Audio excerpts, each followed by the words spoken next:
सर्वांचं या पत्रकार परिषदेमध्ये मी स्वागत करतो। महाराष्ट्र विधानमंडळाचं पावसाळी अधिवेशन उद्यापासून सुरू होणार आहे। महायुती सरकारचं हे चौथं अधिवेशन आहे। विशेष अधिवेशन पकडून सध्या राज्यभर सर्वीकडे पाऊस पडतो आहे। बहुतांश ठिकाणी समाधानकारक पाऊस आहे, काही ठिकाणी अतिवृष्टी आहे, काही तालुक्यांमध्ये अजूनही थोडी पावसाची कमतरता आहे, पण बहुतांश ठिकाणी पाऊस चांगल्या प्रकारे पडलेला आहे। पेरण्या देखील अतिशय चांगल्या प्रमाणात होत आहेत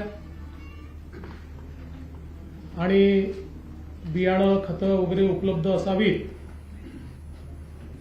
याकरता राज्याची यंत्रणा कामी लागलेली आहे।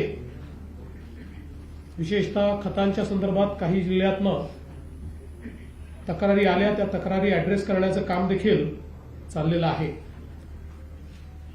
आजच्या या अधिवेशनाच्या पूर्वसंध्येला आम्ही विरोधी पक्षाला चहापानाकरता बोलवलं होतं, परंतु नेहमीच्याच पद्धतीनं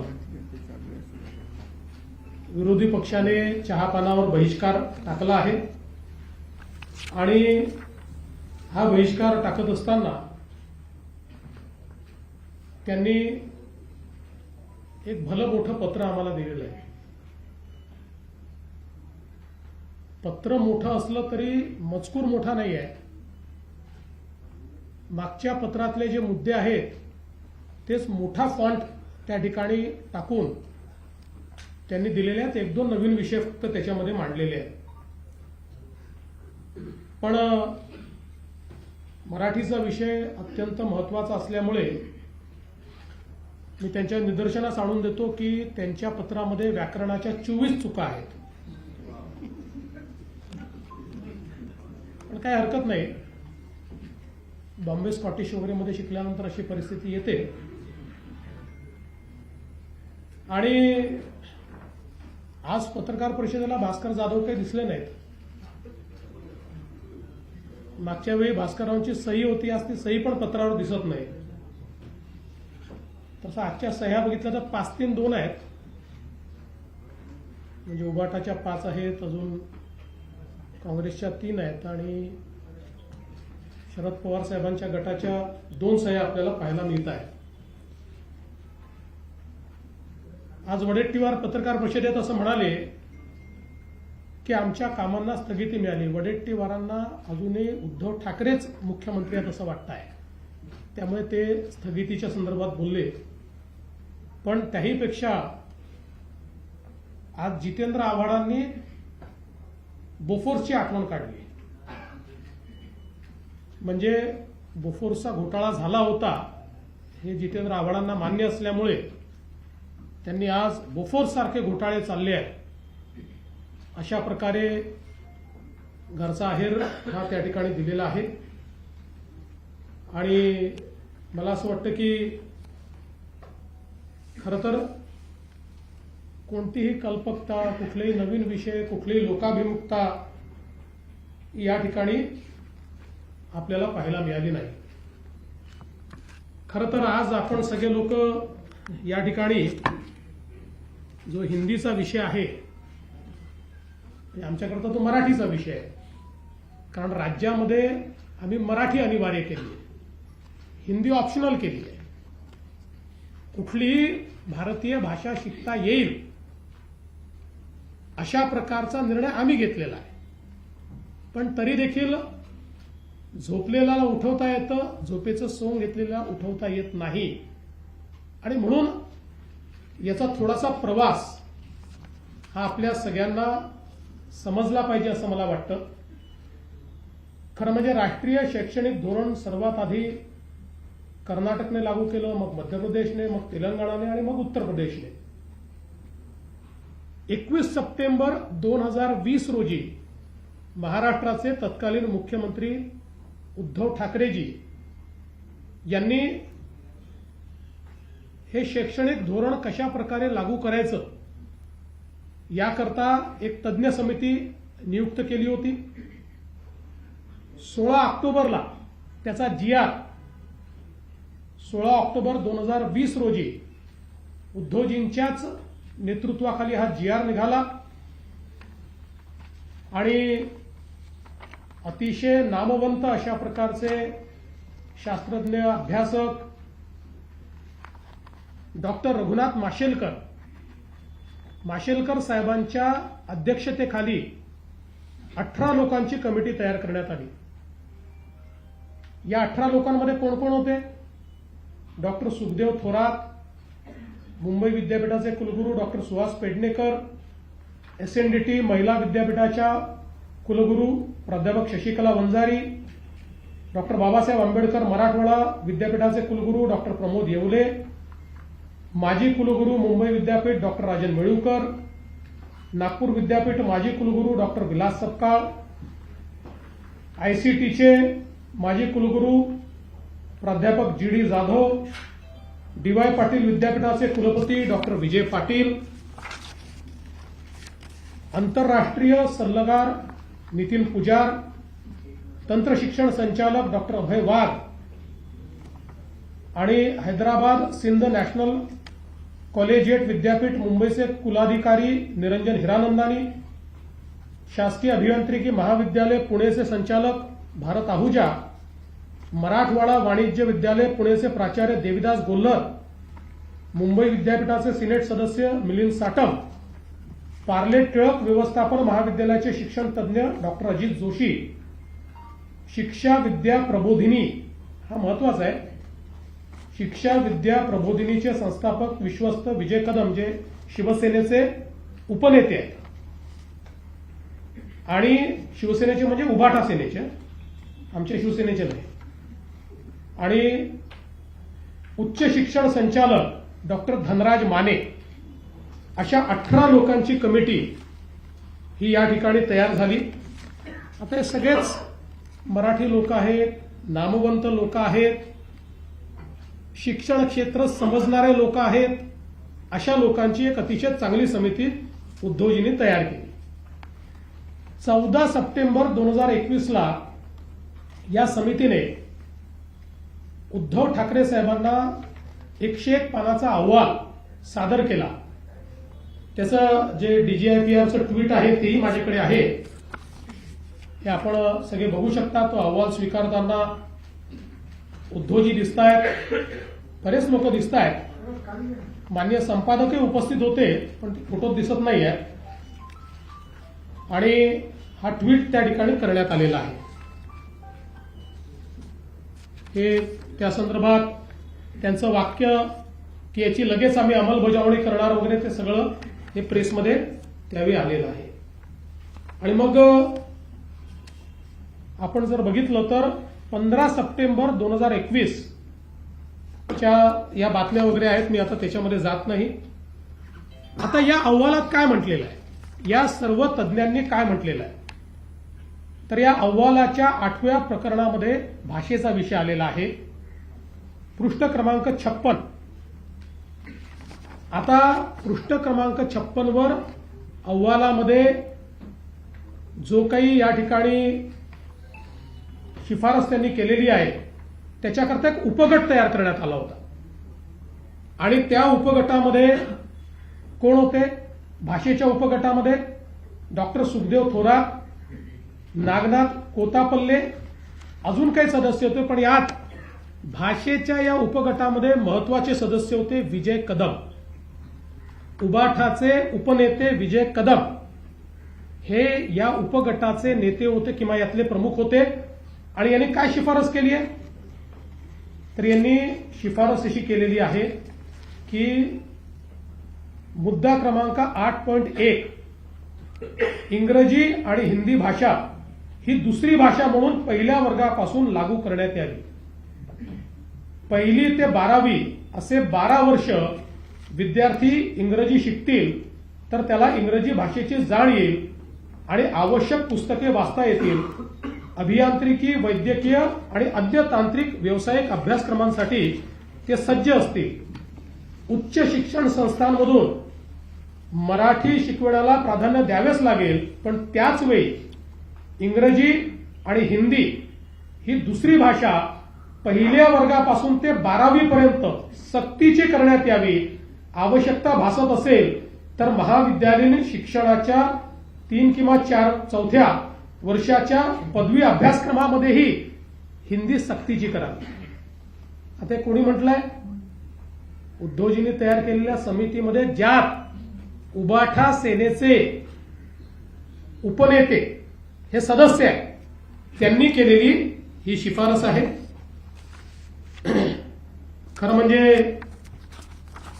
हे रिकमेंडेशन आता इंग्रजीमध्ये आहे, ते पुन्हा मी वाचून दाखवत नाही. आता आपण जर बघितलं तर 14 सप्टेंबर 2021 रोजी हा अहवाल सादर झाल्यानंतर तो मंत्रिमंडळापुढे आला आणि 7 जानेवारी 2022ला त्याचं इतिवृत्त कायम झालं. आपल्याला पाहिजे असेल तर त्या इतिवृत्ताची कॉपी देखील मी दाखवतो. सही आपण ओळखतो उद्धवजींची, म्हणून मी तुम्हाला दाखवतो ती.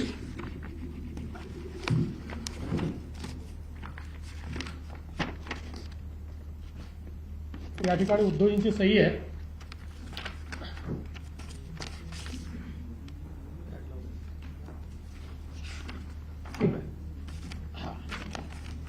मुख्यमंत्री उद्धव ठाकरेंची सही आहे कॅबिनेट निर्णयावर. मिनिट्सवर म्हणजे कन्फर्म झालेली आहेत मिनिट्स, ही त्यांची उद्धवजींची सही याच्यावर आहे. त्यामुळे याच्यामध्ये कुठेही हा अहवाल स्वीकारताना त्रिभाषा सूत्र बाजूला ठेवा, हे आम्हाला मान्य नाही, याच्यावर निर्णय केलेला नाही, असं काहीच म्हटलेलं नाही. उलट जी अकॅडमिक बँक ऑफ क्रेडिट, जो एक महत्वाचा कळीचा विषय याच्यामध्ये आहे की तिसरी भाषा का बरं, तर तिसऱ्या भाषेमुळे अकॅडमिक बँक ऑफ क्रेडिटमध्ये मार्क मिळतील आणि पुढच्या ऍडमिशन करता ते मार्क कामी येतील. त्या अकॅडमिक बँक ऑफ क्रेडिटलाही मान्यता याच कॅबिनेटच्या निर्णयातनं देण्यात आलेली आहे. आणि म्हणून आपण जर बघितलं तर या ठिकाणी माशेलकर समितीचा अहवाल आणि त्यावरचे निर्णय हे याकरता सांगतो. काही लोक म्हणतात आम्ही निर्णय घेतला नाही, आम्ही नुसता अहवाल स्वीकारला नाही. या ठिकाणी मंत्रिमंडळाच्या बैठकीमध्ये हा विषय घेऊन त्याला मान्यता दिली आणि मग त्याच्यावर कमिटी काय तयार केली, याच्या इम्प्लिमेंटेशन करता नियम बनवायची कमिटी आहे. अहवाल स्वीकारलेला, फक्त आता आणि मग ती जी कमिटी झाली त्याच कमिटीने काम करत करत करत आमचे जीआर निघालेले आहेत. हे जे जीआर आमच्या काळात निघाले आहेत हे तेच काम करत करत करत ते आमच्या काळामध्ये अशा प्रकारचे सगळे जीआर निघालेले आहेत. आणि म्हणून मला असं वाटतं की या संदर्भात आपण जर बघितलं असेल तर 16 एप्रिलला 2025ला आम्ही पहिला जीआर काढला आणि त्या जीआर मध्ये आपण असं म्हटलं की मराठी ही सक्तीची आहे, दुसरी भाषा आपण इंग्रजी म्हटली, तिसरी भाषा आपण हिंदी म्हटली. त्यावर अनेकांनी प्रश्नचिन्ह उपस्थित केल्यानंतर आपण 17 जूनला हा जीआर बदलला आणि यामध्ये सांगितलं की कुठलीही भारतीय भाषा तिसरी भाषा म्हणून शिकता येईल. आणि त्याही जीआर मध्ये आपण सांगितलं मराठी सक्तीची भाषा कुठली, मराठी, आणि तिसरी भाषा म्हणून कोणतीही भारतीय भाषा शिकता येईल अशा प्रकारचा स्पष्टपणे जीआर काढला. आणि याच्यामध्ये आपण जर विचार केला तर ही तिसरी भाषा पहिलीपासून नाही आहे. त्याचं लेखन वाचन हे तिसरीपासून आहे आणि 2 वर्ष पहिले नुसती बोली आहे, म्हणजे त्यांच्याशी संवाद करायचा आहे. त्यामुळे हा जो काही अहवाल या ठिकाणी मांडण्यात आला होता त्यानुसारच खरं म्हणजे आमच्या सरकारने निर्णय घेतला नव्हे तर सक्तीची केलेली हिंदी याच्यामध्ये ऑप्शन देण्याचं काम आमच्या सरकारने केलं की कुठलीही भारतीय भाषा. आणि मला या निमित्ताने खरं म्हणजे भारतरत्न डॉक्टर बाबासाहेब आंबेडकर यांनी जे भाषण केलेलं आहे त्यातले हे का महत्वाचं आहे तर काय मत होतं भारतरत्न डॉक्टर बाबासाहेब आंबेडकरांचं, one language can unite people, 2 languages are sure to divide, this is an inexplorable law, culture is conserved by the language, since Indian wish to unite and develop a common culture, it is the bounding duty of all Indians to own up Hindi as their language. An Indian who does not accept this proposal as a part and parcel of linguistic state has no right to be Indian. He may be 100% Maharashtrian, Tamilian or Gujarati. पुढे त्यांनी असं म्हटलेलं आहे की आपली मातृभाषा ही शिकलीच पाहिजे पण त्यासोबत हिंदी देखील शिकली पाहिजे. हे भारतरत्न डॉक्टर बाबासाहेब आंबेडकरांचं दिलेलं भाषण आहे.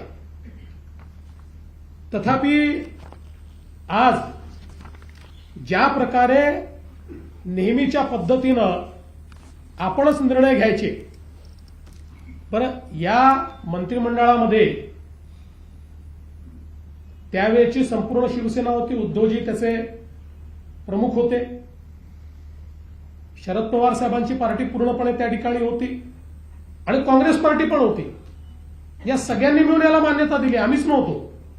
पण ठीक आहे, आमचा काही त्याला विरोध नाही आहे, पण सगळ्यांनी, कारण माशेलकर साहेबांसारखे, सुखदेव थोरात साहेबांसारखे अभ्यासक ज्यावेळेस एखादा रिपोर्ट देत आहेत आणि तो जर स्वीकारला होता तर चूक काय आहे. पण नेहमीच्या पद्धतीनं सत्तेत असलं की वेगळं बोलायचं, सत्तेतनं बाहेर आलं की वेगळं बोलायचं, सत्तेत असलं की रिफायनरीला विरोध करायचा, सत्तेच्या बाहेर असलं की रिफायनरीला विरोध करायचा, पुन्हा सत्तेत आलं की पत्र पाठवायचं केंद्र सरकारला आमच्याकडे रिफायनरी करा. ही जी पद्धत आहे याच्यामध्ये केवळ विरोधाला विरोध अशा प्रकारची पद्धती दिसते. त्यामुळे खरं तर पहिला प्रश्न म्हणजे या सगळ्या प्रक्रियेत राज ठाकरे नव्हते, कारण त्यांचा मंत्रिमंडळातही नव्हता, अपोजिशनलाही कोणी नव्हता. मला तर असं वाटतं की पहिला प्रश्न राज ठाकरेंनी उद्धव ठाकरेंना विचारला पाहिजे की तुम्हीच जर याला मान्यता दिली तर आता कुठल्या तोंडानं आंदोलन करायला निघाला, हा प्रश्न विचारला पाहिजे. पण आम्ही ही भूमिका ज्या दिवशी दुसरा GR काढला त्या दिवशी आम्ही भूमिका मांडली की आम्ही ही सक्तीची करणार आहे. आम्हाला अशा प्रकारचे जे विषय आहे हे विषय सर्वानुमते करून घ्यायचे आहे. आणि म्हणून आम्ही त्या दिवशी सांगितलं की दादा भुसे सगळ्यांची चर्चा करतील, आमचे मंत्री महोदय सगळ्यांचं म्हणणं ऐकून घेतील आणि सगळ्यांसमोर वस्तुस्थिती देखील ठेवतील. कारण अकॅडमिक बँक ऑफ क्रेडिटमध्ये तिसरी भाषा शिकली नाही तर आमच्या मराठी मुलांना तिथे मार्क मिळणार नाही. पण इतर मीडियमचे जे लोक आहेत, इंग्रजी मीडियमचा जो आहे त्याला त्या ठिकाणी मराठी ही कंपल्सरीच आहे, अनिवार्य आहे. गुजराती मीडियम वाल्याला त्या ठिकाणी मराठी आणि इंग्रजी ही अनिवार्यच आहे. त्यामुळे त्यांना 3 भाषा सूत्राचा फायदा मिळून अकॅडमिक बँक ऑफ क्रेडिटमध्ये क्रेडिट मिळतील आणि आपल्या मराठी मुलांना मात्र ते मिळणार नाहीत. आणि मग या अकॅडमिक बँक ऑफ क्रेडिटच्या माध्यमातून उद्या ज्यावेळेस त्यांच्या प्रवेशाचा विषय येईल त्यावेळी आमचे मराठी मुलं नेमके तिथे मागे पडतील. आणि म्हणून ही सगळी वस्तुस्थिती सगळ्या नेत्यांसमोर मांडावी, अभ्यासकांसमोर मांडावी. काही नवीन नेते देखील तयार झालेले आहेत, त्यांच्या समोर ती मांडावी आणि त्यानंतर एक सांगोपांग अशा प्रकारचा निर्णय घ्यावा. या दृष्टीनं आम्ही दादा भुसेंना सांगितलं. दादा भुसेंनी काही लोकांशी संपर्क देखील सुरू केलाय. पण मला असं वाटतं की याच्यावर चुकीच्या पद्धतीचं राजकारण जे आहे हे करणं चाललंय. आणि म्हणून आज मंत्रिमंडळाच्या बैठकीमध्ये आम्ही याच्यावर सांगोपांग चर्चा केली आणि आम्ही असा निर्णय केलेला आहे की त्रिभाषा सूत्राच्या संदर्भात ही भाषा कुठल्या वर्गापासून लागू करावी, ती कशा प्रकारे करावी, कुठली करावी, काय मुलांना चॉईस द्यावा, याचा निर्णय करण्याकरता राज्य सरकारच्या वतीनं डॉक्टर नरेंद्र जाधव यांच्या नेतृत्वात एक कमिटी तयार करण्यात येईल. आपण सगळे जाणता डॉक्टर नरेंद्र जाधव साहेब प्लॅनिंग कमिशनचे मेंबर होते, कुलगुरू होते, शिक्षण तज्ज्ञ म्हणून त्यांना आपण ओळखतो.